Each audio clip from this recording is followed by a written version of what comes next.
नमस्कार, स्वागत है आप सभी का। न्यूज़ वन इंडिया देख रहे हैं आप और मैं हूं आपके साथ कृतिका। 10 के एजेंडे की बुलेटिन की शुरुआत करते हैं। अपराध को लेकर योगी सरकार इस वक्त एकदम सख्त है। सरकार की सख्ती से पुलिस भी पूरी तरह एक्शन में है और आपकी टीवी स्क्रीन पर ये 4 तस्वीरें आपको दिखाते हैं जहां पुलिस की बदमाशों से मुठभेड़ हुई। पहली तस्वीर सुल्तानपुर की, जहां मुठभेड़ में 2 बदमाशों को गोली लगी। पुलिस ने 3 बदमाशों को पकड़ने में सफलता हासिल की। दूसरी तस्वीर है एटा की, जहां बदमाशों से मुठभेड़ के दौरान मुठभेड़ में 2 बदमाशों के पैर में गोली लगी और वहीं एक पुलिसकर्मी को भी गोली लगी। और वहीं तीसरी तस्वीर है ग्रेटर नोएडा की, जहां पर कार लूट मामले में वांछित चल रहे बदमाशों से मुठभेड़ हुई पुलिस की और इस दौरान बदमाश गोली लगने से घायल हो गया। चौथी तस्वीर मुजफ्फरनगर की है, यहां पुलिस से हुई मुठभेड़ में एक बदमाश घायल हो गया। तो ये चारों तस्वीरें, अपराधियों पर लगातार एक्शन लिया जा रहा है। मुठभेड़ हो रही है सुल्तानपुर, एटा, ग्रेटर नोएडा और मुजफ्फरनगर। ये 4 मुठभेड़ हुई 4 जगहों पर और यहां से बदमाशों को गिरफ्तार किया गया। तो उत्तर प्रदेश में योगी राज में अपराधियों की शामत इस वक्त आई हुई है। लगातार अपराधियों के खिलाफ कार्रवाई इस वक्त की जा रही है। अपराध करेंगे तो बचेंगे नहीं, सीधे तौर पर यह मैसेज इस वक्त उत्तर प्रदेश में सभी अपराधियों को दिया जा रहा है। यूपी पुलिस इस वक्त पूरी तरह से एक्शन मोड में नजर आ रही है। अपराधियों की शामत है, अगर अपराध करेंगे तो बचेंगे नहीं, अपराधियों पर तगड़ा एक्शन लिया जा रहा है।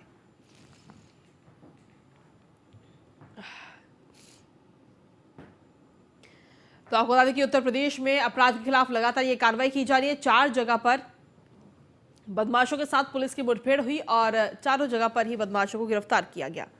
सुल्तानपुर, एटा, ग्रेटर नोएडा और मुजफ्फरनगर।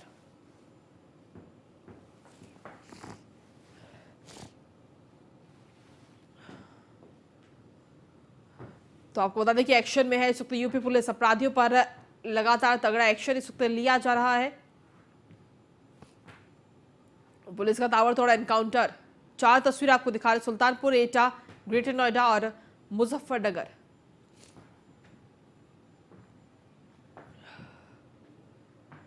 योगी राज में अपराधियों की शामत है, क्योंकि यही मैसेज पूरे देश में इस वक्त जाता है कि अपराधियों को अगर अपराध करना है तो कहीं और जाएं। उत्तर प्रदेश में अगर अपराध करेंगे तो बचेंगे नहीं, क्योंकि यूपी पुलिस लगातार एक्शन मोड में नजर आ रही है।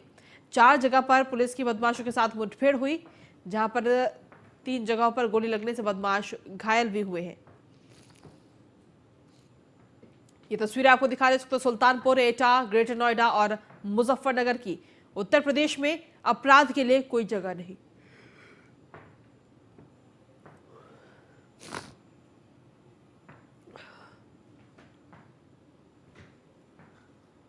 अपराध अगर करेंगे तो बचेंगे नहीं। उत्तर प्रदेश के अंदर लगातार अपराधियों के खिलाफ ये कार्रवाई इस वक्त की जा रही है।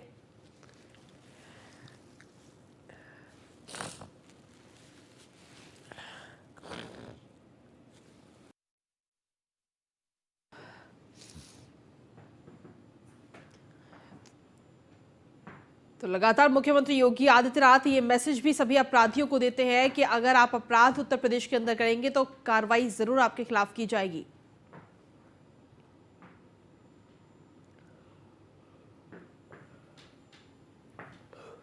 उत्तर प्रदेश में योगी राज है और योगी राज में अपराधियों की शामत इस वक्त आई हुई है। यूपी पुलिस फुल एक्शन में नजर आ रही है। अपराधियों पर तगड़ा एक्शन इस वक्त लिया जा रहा है पुलिस के द्वारा।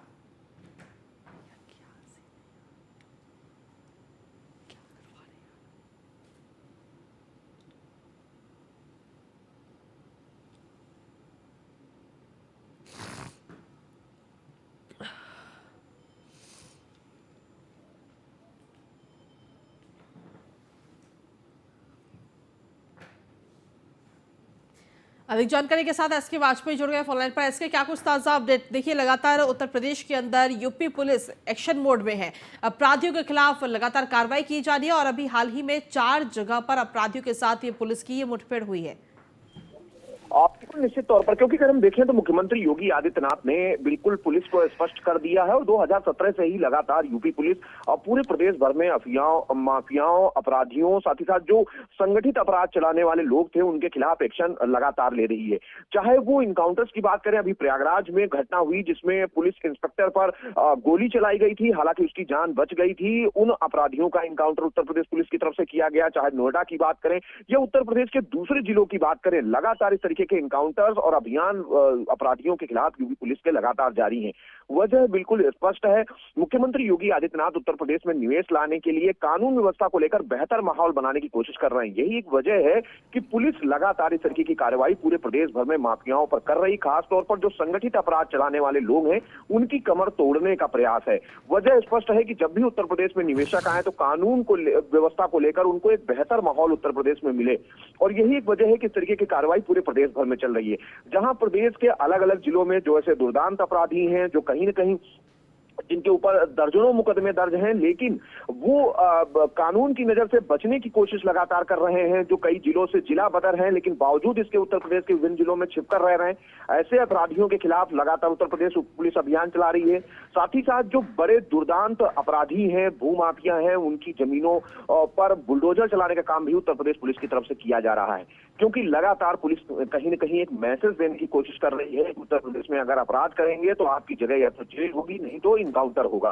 सीधे तौर पर उस नीति पर उत्तर प्रदेश पुलिस लगातार काम कर रही है, ताकि आने वाले समय में जब उत्तर प्रदेश में ग्लोबल इन्वेस्टर समिट 2022-23 का आयोजन हो तो निवेशकों को उत्तर प्रदेश में कानून व्यवस्था को लेकर एक बेहतर माहौल दिखे, और जिन सारी चीजों को लेकर कहीं न कहीं उत्तर प्रदेश का नाम आता था, उत्तर प्रदेश में कानून व्यवस्था को लेकर सवाल उठते थे, उन सवालों का जवाब पुलिस की इस कार्रवाई से दिया जा सके।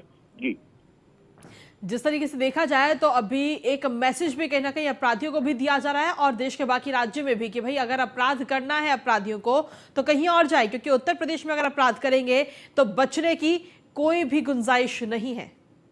बिल्कुल निश्चित तौर पर, क्योंकि अगर हम प्रयागराज की घटना की बात करें जिसमें एक दरोगा पर गोली चलाई गई, वो दोनों अपराधी हालांकि उत्तर प्रदेश के नहीं थे, बिहार के थे, लेकिन वो उत्तर प्रदेश में आकर घटना कर रहे थे। यूपी पुलिस ने उनको डिटेन किया, हालांकि 2-3 दिन का समय जरूर लगा, लेकिन यूपी पुलिस ने उनको डिटेन करते ही सीधे तौर पर उनके खिलाफ कार्रवाई की। हालांकि इनकाउंटर के दौरान उन दोनों की मौत हो गई।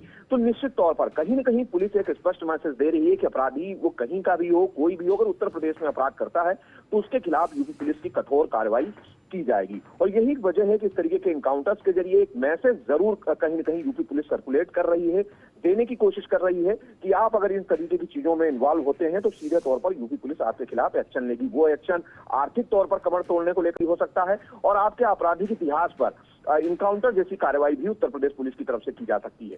तो निश्चित है कि कहीं न कहीं आज वो चीजें जो एक संगठित अपराध उत्तर प्रदेश में चलते थे, वो कहीं न कहीं उनके जो चीजें थी वो दूसरे प्रदेश तक जाती थी कि उत्तर प्रदेश में इस तरीके के अपराध हैं, कहीं न कहीं उन पर जरूर अंकुश लगता हुआ दिखाई दे रहा है, क्योंकि एनसीआरबी के जो आंकड़े हैं वो बता रहे हैं कि उत्तर प्रदेश में कानून व्यवस्था धीरे धीरे ही सही लेकिन कहीं न कहीं पटरी पर आती हुई दिखाई दे रही है।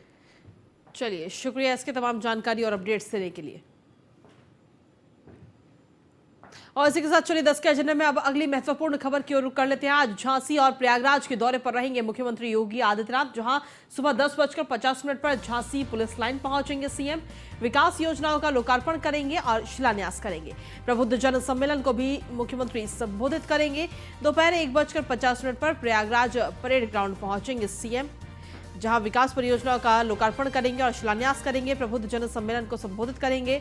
दोपहर 3:30 बजे जनप्रतिनिधियों से मुलाकात कर उनसे वार्ता करेंगे।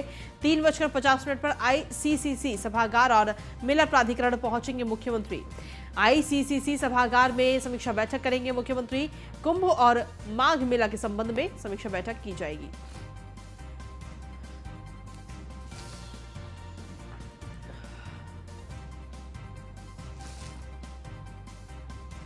तो 2 बजे परेड ग्राउंड स्थित सभास्थल पहुंचेंगे।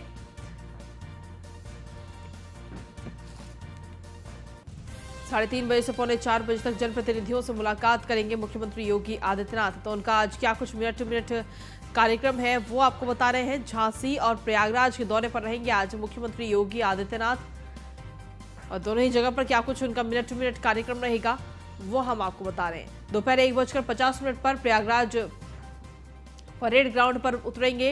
1:55 पर हेलीपैड से सभास्थल के लिए रवाना होंगे। 2 बजे परेड ग्राउंड स्थित सभास्थल पहुंचेंगे। 2:30 बजे से 3:30 बजे तक प्रबुद्धजन सम्मेलन में हिस्सा लेंगे।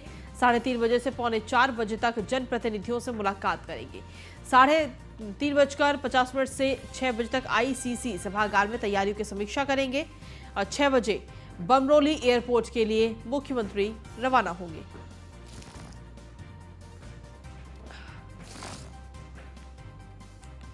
और अधिक जानकारी के साथ झांसी से हमारे संवाददाता राजीव दीक्षित इस वक्त जुड़ रहे हैं। सीधा उन्हीं का रुख करते हैं। राजीव, क्या कुछ ताजा अपडेट है आपके पास? 50 मिनट पर मुख्यमंत्री योगी आदित्यनाथ झांसी पहुंचेंगे और वहां से कार के द्वारा यहाँ 11 बजे लगभग पहुंच जाएंगे। और जो यहाँ श्री लक्ष्मी व्यायाम मंदिर इंटर कॉलेज की व्यायामशाला ग्राउंड है, वहाँ पर एक प्रबुद्ध जन जो सम्मेलन है उसमें संबोधित करेंगे और कुछ ही समय बाद लगभग करीब 1 घंटे से भी कम समय रह गया है उनके आने में। कुल मिलाकर यहाँ जो लोग बाग इकट्ठे होने लगे हैं और जो प्रबुद्ध जन है वो भी आने लगे हैं। तो कुल मिलाकर कुछ ही समय बाद मुख्यमंत्री योगी आदित्यनाथ झांसी पहुंचने वाले हैं और इसके बाद यहाँ 328 करोड़ की 102 परियोजनाओं का लोकार्पण और शिलान्यास करेंगे। आपको बता दें कि यहाँ पर बबीना ब्लॉक में सिंचाई को लेकर 224 करोड़ की परियोजनाओं को लोकार्पण करने वाले हैं। इसके अलावा रुखनई में भी 4 करोड़, इसके अलावा 1 करोड़ जो स्मार्ट क्लास बनने हैं झांसी में विद्यालय, उनका भी लोकार्पण करेंगे। जी ठीक है, चलिए राजीव, आप लगातार बने रहिए, आगे भी आपसे अपडेट्स और जानकारी लेंगे। इस वक्त SK वाजपेयी भी हमारे साथ जुड़े हुए हैं। SK, क्या कुछ ताजा अपडेट है? आज झांसी और प्रयागराज के दौरे पर मुख्यमंत्री योगी आदित्यनाथ रहने वाले हैं। बिल्कुल निश्चित तौर पर, क्योंकि अगर देखें तो मुख्यमंत्री योगी आदित्यनाथ ने उत्तर प्रदेश में होने वाले निकाय चुनाव की कमान संभाल रखी है। यही एक वजह है कि लगातार मुख्यमंत्री योगी आदित्यनाथ प्रदेश के अलग अलग जिलों का दौरा कर रहे हैं, खास तौर पर प्रबुद्ध जनों के सम्मेलन कर रहे हैं।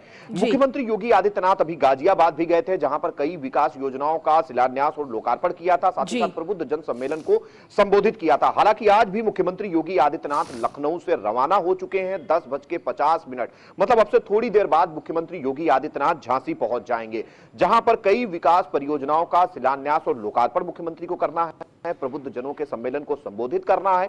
करीब दोपहर 12:30 बजे मुख्यमंत्री योगी आदित्यनाथ झांसी प्रयागराज के लिए रवाना हो जाएंगे। वहां भी कई योजनाओं का शिलान्यास और लोकार्पण करेंगे, साथ ही साथ प्रबुद्ध जन सम्मेलन को संबोधित करेंगे। तो निश्चित तौर पर अगर हम इन सारी चीजों को देखें तो गाजियाबाद के बाद झांसी, झांसी के बाद प्रयागराज, खास तौर पर वो सेंटर्स जो कहीं न कहीं नगर निगम है, लगातार मुख्यमंत्री योगी आदित्यनाथ उन जिलों का दौरा करेंगे। हालांकि यह दौरा प्रदेश के सभी बड़े जिलों का होगा, जहां पर मुख्यमंत्री शिलान्यास लोकार्पण के साथ ही प्रबुद्ध जन सम्मेलन को संबोधित भी करेंगे। और यही वजह है कि मुख्यमंत्री योगी आदित्यनाथ आज झांसी और प्रयागराज पहुंच रहे हैं, जहां कई विकास परियोजनाओं का शुभारंभ करेंगे मुख्यमंत्री योगी आदित्यनाथ झांसी में भी और प्रयागराज में भी।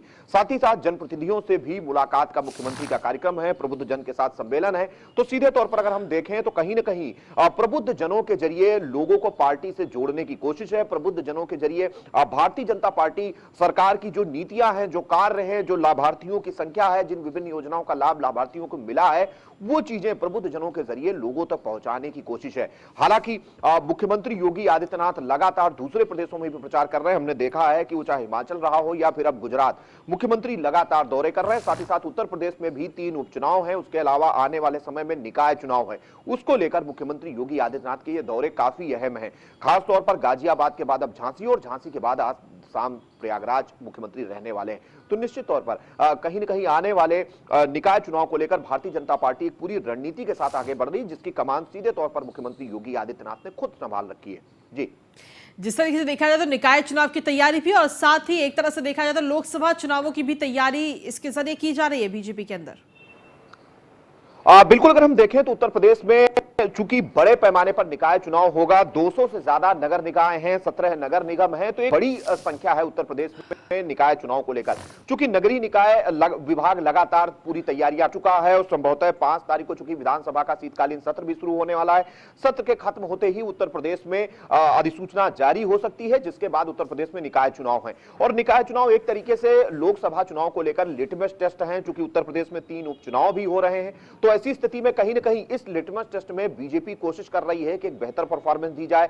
जहां हमने देखा है पंचायत चुनाव के दौरान बड़े पैमाने पर, चाहे वो जिला पंचायत अध्यक्ष रहे हों, जिला पंचायत सदस्य रहे हों, ब्लॉक प्रमुख रहे हों या फिर ग्राम प्रधान रहे हों, भारतीय जनता पार्टी ने बड़ी संख्या में सीटों को जीता था। और कहीं ना कहीं ये दूसरा मौका है जब नगरीय निकाय का चुनाव होने जा रहे हैं, जिसमें चेयरमैन से लेकर जो महापौर हैं उनका चुनाव होना है। तो ऐसी स्थिति में बीजेपी की कोशिश यही होगी कि इन सभी जगहों पर ज्यादा से ज्यादा भारतीय जनता पार्टी के प्रत्याशी जिताए जाएं, ताकि आने वाले समय में भारतीय जनता पार्टी एक बेहतर परफॉर्मेंस 2024 के लोकसभा चुनाव में दे सके।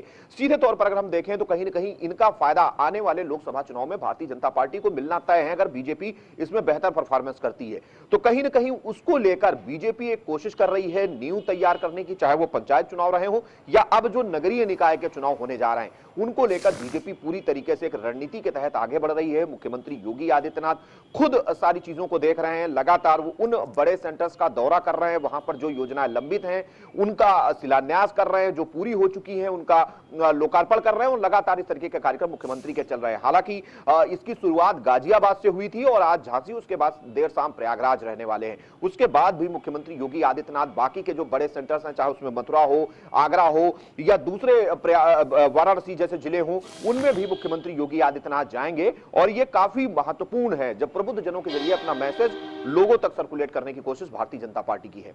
जी ठीक है, चलिए आप लगातार बने रहिए, आगे भी आपसे अपडेट्स और जानकारी लेंगे इसके। इसी के साथ चलिए खबरों में आगे बढ़ते हैं। अगली महत्वपूर्ण खबर लखनऊ से, जहां पर नगर निकाय चुनाव के लिए सिंबल जारी किया गया है। 18 मान्यता प्राप्त दलों के लिए ये सिंबल जारी हुए, जिसमें 18 दल सिंबल पर लड़ सकेंगे निकाय का चुनाव। बीजेपी, कांग्रेस, सपा समेत 18 राजनीतिक दलों के लिए ये सिंबल जारी किए गए हैं। अन्य निर्दलीय उम्मीदवार के रूप में चुनाव लड़ेंगे। निर्दलीय उम्मीदवारों के लिए भी चुनाव चिन्ह जारी किया जाएगा। 197 चुनाव चिन्ह निर्दलीय उम्मीदवारों के लिए जारी किए गए हैं। राज्य निर्वाचन आयोग ने इलेक्शन सिंबल जारी किए हैं। तो ये तस्वीर भी आपको दिखा रहे हैं। बीजेपी, कांग्रेस समेत 18 राजनीतिक दलों के लिए इस वक्त जारी किए गए हैं ये चिन्ह।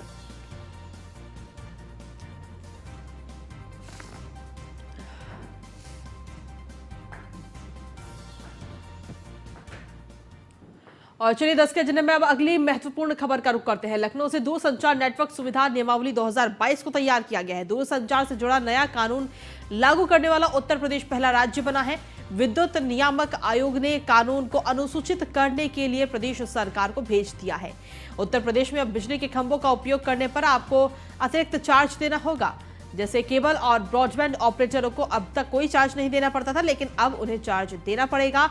चार्ज से होने वाली आय 70% विद्युत उपभोक्ताओं को दी जाएगी और 30% यूपीपीसीएल को मिलेगी। 35 केवी लाइन के टावरों को छोड़कर के बाकी तमाम टावरों पर यह कार्य किया जा सकेगा। जानकारी के साथ एसके वाजपेयी हमारे संवाददाता लगातार बने हुए हैं। एसके, क्या कुछ ताजा अपडेट है आपके पास?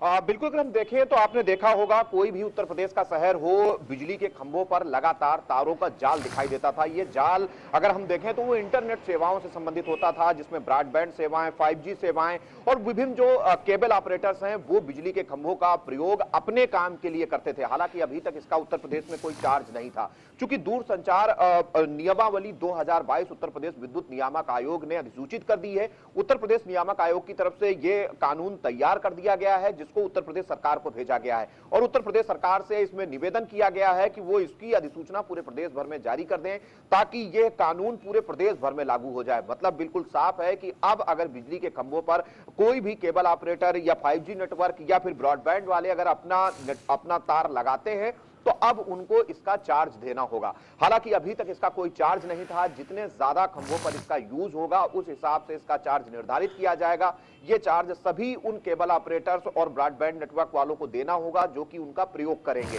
और सीधे तौर पर इस चार्ज में 70% पैसा जो होगा वो पैसा विद्युत उपभोक्ताओं की सुविधाओं पर खर्च किया जाएगा।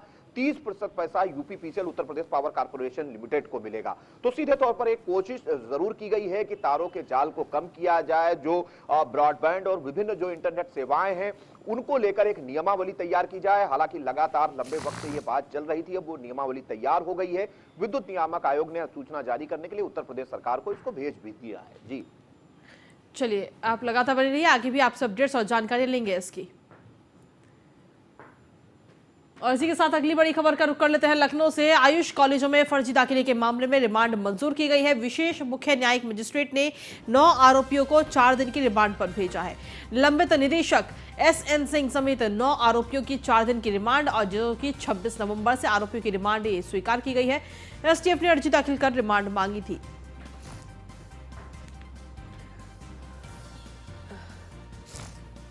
SK वाजपेयी संवाददाता हमारे साथ लगातार बने हुए हैं। SK, क्या कुछ ताजा अपडेट है आपके पास इसको लेकर?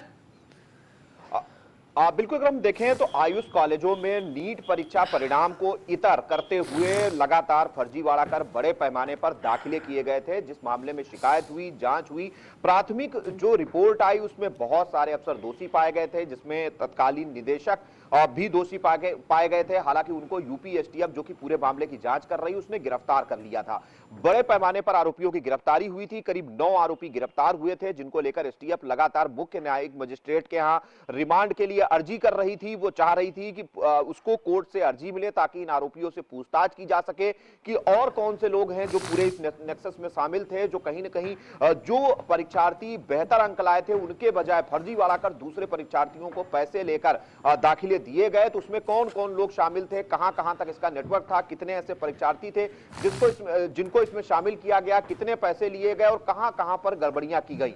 इन बहुत सारी चीजों को लेकर कहीं ना कहीं पूछताछ के लिए लगातार रिमांड मांग रही थी STF। अब मुख्य न्यायिक मजिस्ट्रेट की तरफ से रिमांड दे दी गई। हालांकि रिमांड 4 दिन की होगी, जो कि 26 तारीख से सुबह 11 बजे से शुरू होगी और 4 दिनों तक लगातार अब यूपी STF इन सभी 9 आरोपियों से पूछताछ कर सकेगी। तो निश्चित है कि पूछताछ के बाद उन सारी चीजों को जानने की कोशिश होगी कि आखिर इस पूरे नेक्सस के पीछे कौन कौन से लोग शामिल हैं और कहां तक ये नेटवर्क था, कितने लोगों तक इसका पैसा गया, कितने ऐसे परीक्षार्थी थे जो फर्जीवाड़ा कर दाखिला पा चुके हैं। उन सभी की कहीं न कहीं जांच में काफी महत्वपूर्ण होगा कि जब STF इन सभी मामलों को लेकर इन सभी 9 आरोपियों से पूछताछ करेगी। जी चलिए SK, आज आप बने रहिए, आपसे अपडेट्स लेंगे और भी तमाम खबरों पर।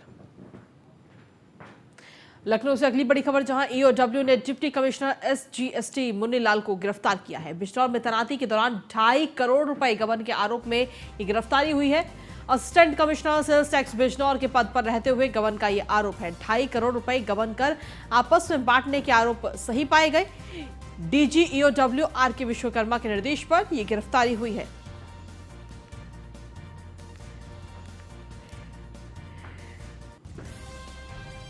SK, हमारे संवाददाता लगातार बने हुए हैं। SK, क्या कुछ ताजा अपडेट है इस गिरफ्तारी को लेकर आपके पास? बिल्कुल, अगर हम बात करें तो डिप्टी कमिश्नर SGST मुन्नीलाल को यूपी EOW ने गिरफ्तार किया है, जिसकी वजह साफ है कि assistant commissioner sales tax Bijnor के पद पर रहते हुए जो लौ अयस्क से भरे हुए ट्रक आते थे, जो कि झारखंड, पश्चिम बंगाल, उड़ीसा या दूसरे प्रदेशों से उत्तर प्रदेश में आ रहे थे या उत्तर प्रदेश से दूसरे प्रदेशों में जा रहे थे, उनसे जो टैक्स वसूला गया उस टैक्स की फर्जी पावती रसीद उनको दी गई, जिसमें करीब 2.5 करोड़ रुपए वसूले गए और इन वसूले गए पैसों को तत्कालीन deputy assistant commissioner sales tax Munnilal ने अपने सहयोगियों के साथ बांटा। हालांकि प्राथमिक तौर पर जो जांच अभी तक निकलकर सामने आई है उनमें इन आरोपियों की पुष्टि हुई कि फर्जी पावती रसीदें काटी गई और जिनका पैसा हड़प लिया गया उस पैसे को आपस में मुन्नीलाल की संरक्षण में दूसरे अधिकारियों में बांटा गया और यह पैसा जो कि सरकारी खाते में जाना चाहिए था नहीं पहुंचा। इस पूरे मामले की जांच में जब प्राथमिक तौर पर इन आरोपों की पुष्टि हो गई तो अब वर्तमान में डिप्टी कमिश्नर है मुन्नीलाल SGST के, उनको गिरफ्तार कर लिया गया है और कहीं ना कहीं बाकी जो आरोपी हैं उनके लिए भी अब मुन्नीलाल से पूछताछ होगी और उनकी भी गिरफ्तारी बहुत जल्द ही हो जाएगी। तो सीधे तौर पर उत्तर प्रदेश सरकार के राजस्व को 2.5 करोड़ का चूना पहुंचाने वाले अधिकारी की गिरफ्तारी हो चुकी है और बाकी जो लोग इसमें संलिप्त हैं उनकी गिरफ्तारी के लिए अब कहीं ना कहीं आगे की चीजें होंगी। हालांकि वर्तमान डिप्टी कमिश्नर SGST गिरफ्तार हो चुके हैं।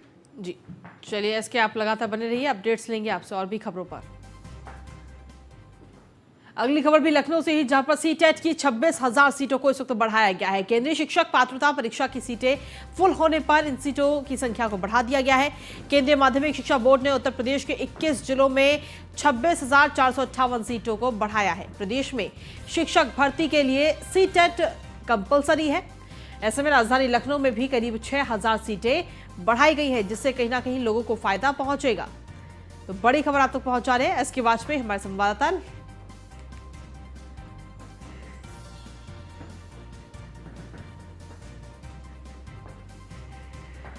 आपको बता दें कि सीटेट की 26,000 सीटों को इस वक्त बढ़ाया गया है। लखनऊ से बड़ी खबर आप तक पहुंचा रहे हैं।